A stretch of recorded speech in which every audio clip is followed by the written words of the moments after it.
യെരൂശലേമിൽ ശീമോൻ എന്നു പേരുള്ള ഒരു മനുഷ്യനുണ്ടായിരുന്നു. ഈ മനുഷ്യൻ നീതിമാനും ഇസ്രായേലിന്റെ ആശ്വാസത്തിനായി കാത്തിരിക്കുന്നവനുമായിരുന്നു. പരിശുദ്ധാത്മാവ് അവന്റെ മേലുണ്ടായിരുന്നു. കുഴപ്പമില്ലാത്തൊരു മനുഷ്യൻ. ഇസ്രായേലിൽ പല നീതിമാന്മാരെ കണ്ടെന്നിരിക്കാം, പക്ഷെ അവൻ നീതിമാനാണെങ്കിലും അവന്റെ ഉദ്ദേശം നല്ല ലക്ഷ്യമാണ്. എന്താ ലക്ഷ്യം? യേശുവിനെ ഒന്ന് കാണണം. അവൻ വാർദ്ധക്യത്തിലിരിക്കുന്ന ഈ മനുഷ്യൻ, അവിടെ എഴുതിയിരിക്കുന്ന ഒത്തിരി കാര്യങ്ങളുണ്ട്. അതൊന്ന് പെട്ടെന്ന് വായിച്ചേ. കർത്താവിന്റെ ക്രിസ്തുവിനെ കാണും മുമ്പേ മരണം കാണിക്കയില്ല എന്ന് പരിശുദ്ധാത്മാവിനാൽ അവന് അരുളപ്പാടുണ്ടായിരുന്നു. അവൻ ആത്മനിയോഗത്താൽ ദൈവാലയത്തിൽ ചെന്ന് യേശു എന്ന പൈതലിനു വേണ്ടി ന്യായപ്രമാണത്തിന്റെ ചട്ടപ്രകാരം ചെയ്യുവാൻ അമ്മയപ്പന്മാർ അവനെ അകത്തുകൊണ്ടിരുന്നപ്പോൾ അവനെ കയ്യിലേന്തി ദൈവത്തെ പുകഴ്ത്തി. ഓരോ വിഷയം വായിക്കുമ്പോൾ നീതിമാനാണ്, ആചാരം അനുഷ്ഠിക്കുന്നവനാണ്, ചട്ടക്രമീകരണത്തിൽ നിൽക്കുന്നവനാണ്, ദൈവ നിയോഗമുള്ളവനാണ്, പരിശുദ്ധാത്മ നിറവുള്ളവനാണ്, ദൈവത്തെ കാത്തിരിക്കുന്നവനാണ്, അവൻ നീതിയുള്ള ദൈവ മനുഷ്യനാണ്, വാർദ്ധക്യവുമാണ്. പോരണമെന്ന് വെച്ചില്ല. എനിക്ക് എല്ലാ ക്വാളിറ്റിയും ഉണ്ട്. ഇനി എന്തിനാ ഞാൻ ആലയത്തിൽ പോകണമെന്ന് ചിന്തിച്ചോ? ഇല്ല. ഒത്തിരി പേര് 10-70 വയസ്സ് കഴിയുമ്പോ അവരെ ഒതുങ്ങുക. എനിക്ക് ബലമില്ല, പോകാൻ വയ്യ, കാര്യങ്ങളില്ലേ. എന്താ ലക്ഷ്യം? വീട്ടിലിരുന്ന ആരോ അവരുടെ കോമ്പൗണ്ടിൽ കയറാതിരിക്കാൻ നോക്കിയിരിക്കുക, ഇരിക്കുക. വീടുകളില് ധനമുണ്ടെങ്കിലും മക്കൾക്കും മക്കളുടെ മക്കൾക്കും ഒക്കെ ശേഖരിച്ച് വെച്ചിരിക്കുക. വിശ്വാസി പാരമ്പര്യം കയറി ഇരിക്കുകയാണ്. പക്ഷെ ഇവൻ അങ്ങനെയല്ല. ഇസ്രായേലിൽ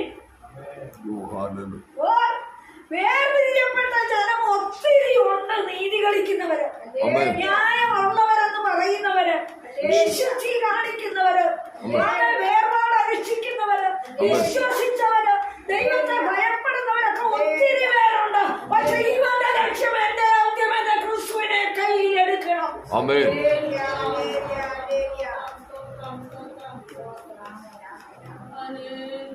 മകളി മധ്യപ്രായമായ ഉടനെ ചിന്തിക്കുന്നതിനാ മക്കളൊരുമാരിയൊക്കെ ലെവലായി. ഇനി അവരുടെ മക്കൾക്ക് വേണ്ടി ഇട്ട് വയ്ക്കണം. ആഭരണം പോലും വിട്ടുകൊടുക്കത്തില്ലെന്ന്, അതെല്ലാം അറയിലിരിക്കുക. ഇല്ലാത്തവരല്ല ഉള്ളവര്. എന്റെ വിശ്വാസിയാണെന്ന് പറഞ്ഞ് എറിഞ്ഞിരിക്കുക. പാരമ്പര്യ ചട്ടി കൊണ്ടുകളൊക്കെ വിട്ടിട്ടില്ലെന്ന്. ഇത് ചപ്പ് ചവറന്ന് എണ്ണി അത് വലിച്ചെറിഞ്ഞതാ. ഇത് വലിച്ചെറിയല്ല. കരുവേലകത്തിന്റെ കീഴിൽ കുഴിച്ചിട്ടെന്ന് പറഞ്ഞ എന്താ അതിന്റെ അർത്ഥം? കരുവേലകത്തിന്റെ കീഴില് അവൻ കുഴിച്ചിട്ടാൽ കരുവേലകത്തിന്റെ വേര് വന്ന് വാങ്ങിക്കഴിഞ്ഞാൽ ഒരു മനുഷ്യർക്കും വെട്ടി കുഴിച്ചെടുക്കാൻ പറ്റത്തില്ല. പറഞ്ഞ ഉപേക്ഷിച്ചത് തന്നെയാ. എടുത്തില്ല. അതാണ് അതിന്റെ അർത്ഥം കേട്ടോ. ഉപേക്ഷിച്ചത് തന്നെയാ. ക്രിസ്തുവിൽ പുതിയ സൃഷ്ടിയായ പുതിയ സൃഷ്ടി തന്നെയാ. കൊണ്ടിട്ടിരിക്കുന്ന കാര്യമൊന്നും അല്ല പറയുന്നത്. അത് മേൽക്കുട്ടിയുടെ ദേശത്തുള്ള ഒരു നിലനിൽപ്പിന് വേണ്ടി ഇന്നോട്ടെ. മകളിങ്ങനെ കുത്തി കുത്തി കുത്തി ഇഞ്ചക്ഷൻ ചെയ്തോണ്ടിരിക്കുകയല്ലേ. എന്തിനാ ഈ വേല വെച്ച് പോകുന്നത്? അതിന്നോട്ടെ. പക്ഷേ ദൈവത്തിന്റെ തീയറങ്ങണമെങ്കിൽ ശുദ്ധീകരണം വേണം. എന്റെ മേൽ തീയിറങ്ങിയത് എന്റെ കയ്യിൽ ഇരുന്ന പൊന്ന് വലിച്ചെറിഞ്ഞപ്പോഴാണ്. അതായത് കൊച്ചിന് വേണ്ടി വിറ്റ് എന്തെങ്കിലും ഒരു കാര്യം നടത്താമെന്ന് ഞാൻ ചിന്തിച്ചിരുന്നെങ്കിൽ ഒരു കാര്യവും നടക്കത്തില്ല. അത് യോഗത്തിന് കൊണ്ട് കൊടുക്കേണ്ടി വന്നേ. അതുപോലെ രോഗം തന്നു, ഭാരം തന്നു. ഇന്ന് മകളെ പരിശുദ്ധാത്മാവ് ചോദിക്കുക.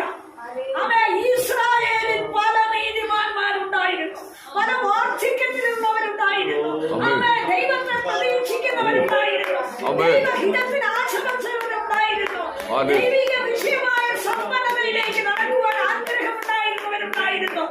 എന്നാൽ ആത്മനിയോഗം പ്രാപിച്ചവൻ ആരായിരുന്നു? ശീമോനാണ്. ലക്ഷ്യമെന്നാ? ലോകത്തിന്റെ എന്തെങ്കിലും വാരിക്കൂട്ടി കയ്യിൽ പിടിച്ച്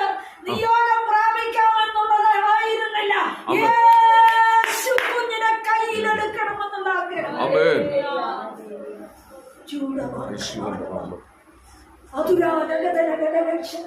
ആമേൻ ഓരേറ്റം ജയമെടുക്കട്ടെ. ആമേൻ ആമേൻ. ഇന്ന് പകലിൽ ആമേൻ ലക്ഷ്യബോധം എന്താ? ജീവിതത്തിൽ വിശ്വാസിയായതിന്റെ ലക്ഷ്യബോധം എന്താ? ആമേൻ അതിന്റെ ബാക്കി ഭാഗങ്ങളിലോട്ട് വായിക്കുന്നു. അതിനകത്ത് ചില കാര്യം ഒളിഞ്ഞു കിടപ്പുണ്ട്. സ്തോത്രം. ആമേൻ ആമേൻ തിരുവചനം പോലെ നീ അടിയനെ സമാധാനത്തോടെ വിട്ടയക്കുന്നു. ജാതികൾക്ക് വെളിപ്പെടുവാനുള്ള പ്രകാശവും നിന്റെ ജനമായ ഇസ്രായേലിന്റെ മഹത്വവുമായി ഈ സകല ജാതികളുടെ മുമ്പിൽ ഒരുക്കിയിരിക്കുന്ന നിന്റെ രക്ഷയെ എന്റെ കണ്ണു കണ്ടുവല്ലോ എന്ന് പറഞ്ഞു. കണ്ടോടെ നിർത്തിക്കേ. തുടങ്ങിയത് എങ്ങനെയാ? ഇപ്പോൾ നാഥ ഇപ്പോൾ നാഥ. കണ്ടോ? യേശുവിനെ കണ്ടപ്പോൾ ആ പ്രകാശം വെളിപ്പെട്ടപ്പോൾ അവൻ തന്റെ ഉള്ളു പിടയ്ക്കുക. ഞാൻ കാത്തിരുന്ന പ്രത്യാശ എന്റെ മുമ്പിൽ എന്റെ കയ്യിൽ കിട്ടിയല്ലോ. ലോകത്തിന്റെ നന്മ, ലോകത്തിന്റെ വിടുതൽ, ലോകത്തിന്റെ നിന്റെ ജീവിതത്തിന്റെ സ്ഥിതി, നിന്റെ തലമുറയുടെ സ്ഥിതി മാറുമ്പോഴല്ല നിന്റെ ഹൃദയം പിടയ്ക്കേണ്ടത്. ദർശനം നിന്റെ മുമ്പിൽ വെളിപ്പെടുമ്പോഴത്രേ യേശുവിന്റെ നാമത്തിൽ ക്ഷമെടുക്കും. യേശുവിന്റെ നാമത്തിൽ ക്ഷമെടുക്കും. ആമേൻ. ആമേൻ ആമേൻ. ഇപ്പോൾ നാഥാ, ആമേൻ. തിരുവചനം പോലെ ഈ വചനം പോലെ ഈ അടിയനെ സമാധാനത്തോടെ സമാധാനം വരണമെങ്കിൽ എങ്ങനെ കാണേണ്ടവരെ കാണണം. നീ വിശ്വസിച്ചത് ആരെ പ്രതി? നീ ആശ്രയിച്ചത് ആരില്? നീ ആശ്രയിച്ചുകൊണ്ടിരിക്കുന്നത് ആരെ? ആമേൻ. നീ എന്തിനു വേണ്ടി വിശ്വാസിയായി? ആമേൻ. ഹല്ലേലൂയ. പകല് ദൈവം ചോദിക്കുക, ആമേൻ, നീ ആശിച്ചത് നിന്റെ കയ്യിൽ വരണം. നമ്മുടെ വിശ്വാസി പറയും കുറ്റമല്ല കേട്ടോ. എല്ലാവരും അങ്ങനെയൊക്കെ തന്നെ.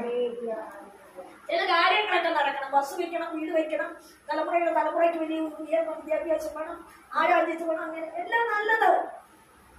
പക്ഷെ അതിനേക്കാളും വലിയ മുൻപേ അവന്റെ രാജ്യവും അതിനാണ് നിന്നെ വിളിച്ചു വേർതിരിച്ചത്. ലോകത്തിലെ കെട്ടിപ്പൊക്കലുകൾക്ക് മാത്രമല്ല, ലോകത്തിലെ ഉയർച്ചകൾക്ക് മാത്രമല്ല, ഉന്നതമായ തലമുറ ഉയർത്തപ്പെടേണ്ടതിനല്ല.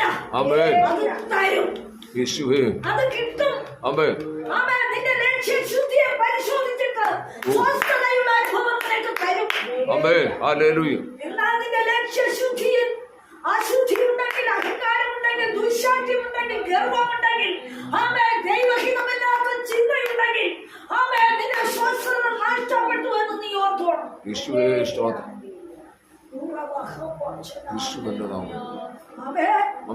ഇപ്പോൾ സമാധാനത്തോടെ വിട്ടയക്കണം.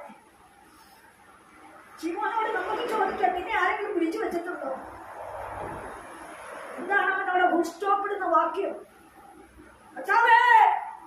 ഞാൻ ആശിച്ചിരുന്ന രക്ഷ, എന്റെ പ്രത്യാശ, എന്റെ വിടുതല്, എന്റെ വിശ്വാസം, എന്റെ ഉയർപ്പ്, എന്റെ സ്വർഗം ഞാൻ ഇതാ കാണുകയാണ്.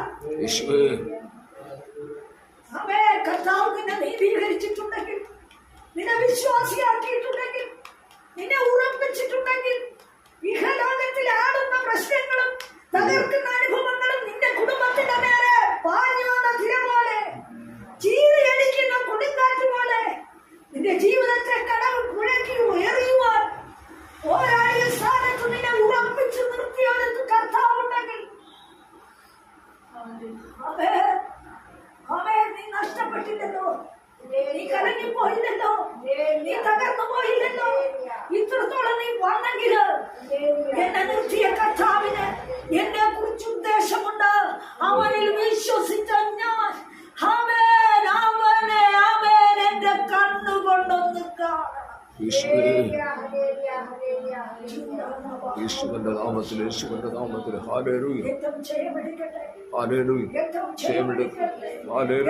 ശുദ്ധീകരണം ഹൃദയത്തിലില്ല എങ്കിൽ മനുഷ്യനെ കാണിക്കുവാനുള്ള ഭക്തിയുണ്ട്, പ്രകടന ഭക്തികളുണ്ട്, അനുകരണ ഭക്തികളുണ്ട്.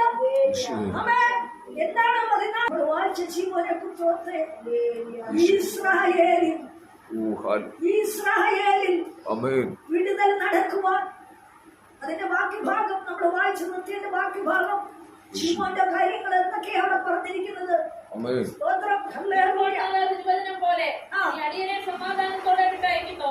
ജാതികൾക്ക് വെളിപ്പെടുവാനുള്ള പ്രകാശവും ഇത് ജനമായ ഇസ്രായേലിന്റെ മഹത്വവുമായി ഈ സകല ജാതികളുടെ മുമ്പിൽ ഒരുക്കിയിരിക്കുന്നതിന്റെ രക്ഷയെ എന്റെ കണ്ണ് കണ്ടുവല്ലോ. ആമേൻ. അപ്പോൾ ജാതികൾക്ക് എന്ന് പറയണം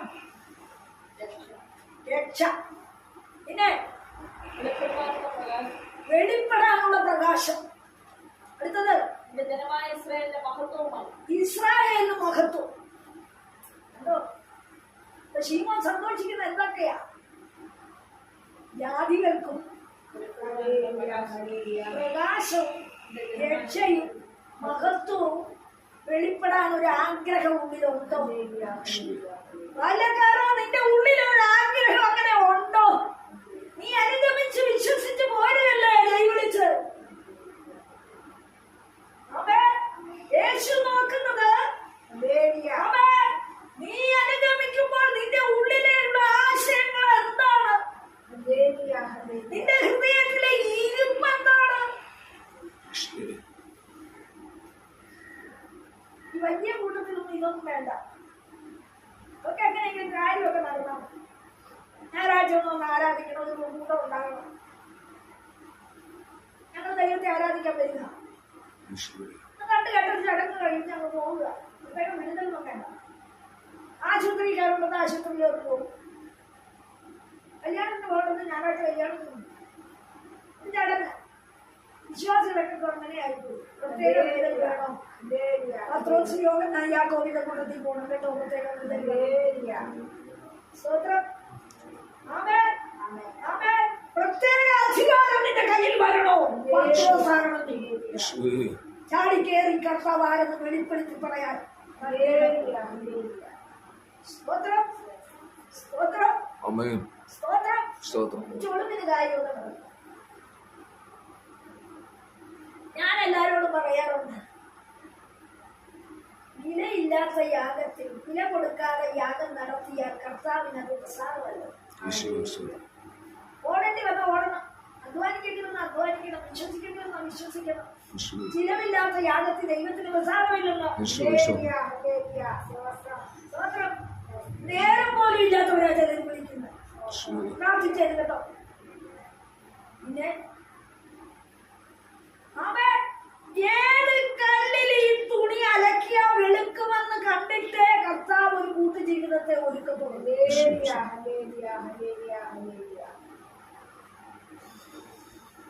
എല്ലാവരും കുടുംബജീവിതത്തിൽ പ്രശ്നങ്ങളായിട്ട് ഈ ഒരു വേണ്ട. എത്രയോ പേരുടെ അനുഭവിച്ചു, എത്രയോ പേര് പ്രശ്നങ്ങൾ കൂടും. മാതാപിതാക്കൾക്ക് മക്കളെ വേണ്ട, മക്കൾക്ക് മാതാപിതാക്കളെ വേണ്ട. എന്താ കാര്യം? അടിസ്ഥാനം പറഞ്ഞു കിടക്കുക. ദുശാഠ്യമുള്ള ജനമാണ്. അവർ എന്റെ സ്വസ്ഥത കാണുന്നില്ല. കാരണം അവർ മുമ്പോട്ട് വരാൻ പറയുമ്പോൾ അവർ പുറകോട്ട് പോയവരാ. അടിസ്ഥാനം പറഞ്ഞു കിടക്കുക. ആയ കാലത്ത് ബലമുള്ള കാലത്ത് സ്വന്തം ഇഷ്ടത്തിന് ദുശാഠ്യത്തിൽ ഓടിയവരാണ്. ഇത് നിന്റെ കണ്ണു മുമ്പിൽ ഞാൻ നിരത്തും. എന്താ നിന്റെ മക്കളുടെ അനുസരണക്കേടുന്നു? ദൈവം വിളിക്കുമ്പോ വഴിയിലേക്ക് പോയാൽ നിന്റെ തലമുറയുള്ള നടപടി ദോഷങ്ങൾ നിന്റെ കണ്ണു മുമ്പിൽ നിരത്തി അവർ തന്നെ നിനക്ക് ഇതിലേക്ക് വന്നായിട്ടില്ലേ? കേൾക്കുന്നില്ലേ? മുമ്പ് ഇത്രയും ഉണ്ടായിരുന്നോ മക്കൾ അപ്പനെ അമ്മയെ കൊണ്ടുന്ന കാര്യം? ഉണ്ടോ? അത്ര എടുത്ത് നോക്കിയാൽ ന്യൂസ് വായിച്ചാൽ എന്തൊക്കെയാ ഈ കാണുന്നത്? ഞങ്ങളുടെ ഒന്നും കാലത്ത് ഇത്ര ഇല്ലായിരുന്നു. ഞാൻ ന്യൂസ് കഴിഞ്ഞിട്ടുള്ള ആളാ. ഇത്രയൊന്നും ഇല്ലായിരുന്നു. സ്തോത്രം. പക്ഷെ ഒന്ന് ഓർക്കണം, ഇന്നത്തെ കാലത്ത് എന്ത് ദുരിതങ്ങളുമാണ് കർത്താവിന്റെ വരവടുത്തു. കർത്താവ് പറഞ്ഞ് നിവർത്തിച്ചുകൊണ്ടിരിക്കുക. സ്തോത്രം. സ്തോത്രം. ഇന്ന് പകൽ ഒരു മടങ്ങി വരവിന് ദൈവം ആഗ്രഹിക്കുന്നുണ്ട്. പ്രശ്നങ്ങൾ ദേശത്ത് കൊടുക്കുമ്പോൾ ഇന്ന് പകൽ ഓർത്തോളം നിന്റെ കുടുംബത്തിൽ വരേണ്ടത് മാറ്റി നിർത്തി നിങ്ങൾ കാണിക്കുക. നിന്റെ തലമുറയിൽ വരേണ്ട ദോഷവശം, നിന്റെ തലമുറയുടെ നാശം നടക്കേണ്ട സ്ഥാനത്ത് മറ്റൊന്നിലേക്ക് ദൈവം വിരൽ ചൂണ്ടി നിന്നെ ദർശിപ്പിക്കുക. നിന്റെ കുടുംബത്തിൽ വരേണ്ട ദുരന്തം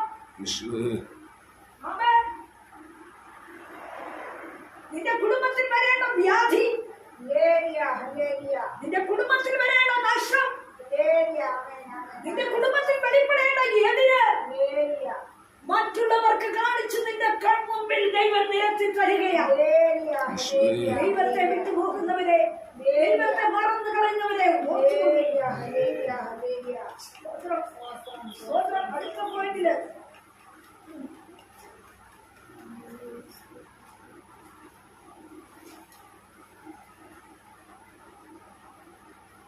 അവനെ കുറിച്ച് ഇങ്ങനെ പറഞ്ഞതിൽ അവന്റെ അപ്പനും അമ്മയും ആശ്ചര്യപ്പെട്ടു. പിന്നെ ശിമോൻ അവരെ അനുഗ്രഹിച്ച് അവന്റെ അമ്മയായ മറിയയോട് അനേക ഹൃദയങ്ങളിലെ വിചാരം വെളിപ്പെടേണ്ടതിന് ഇവനെ ഇസ്രായേലിൽ പലരുടെയും വീഴ്ചയ്ക്കും എഴുന്നേൽപ്പിനും മറന്നു പറയുന്ന അടയാളത്തിനുമായി വെച്ചിരിക്കുന്നു. നിന്റെ സ്വന്തം പ്രാണനിൽ കൂടെയും ഒരു വാൾ കടക്കുമെന്ന് അനുഗ്രഹിച്ച ദൂത് പറഞ്ഞതിന് ശേഷം പറയുക, പെറ്റകളയോട് പറയാൻ ഉപയോഗിക്കാൻ കൊള്ളാം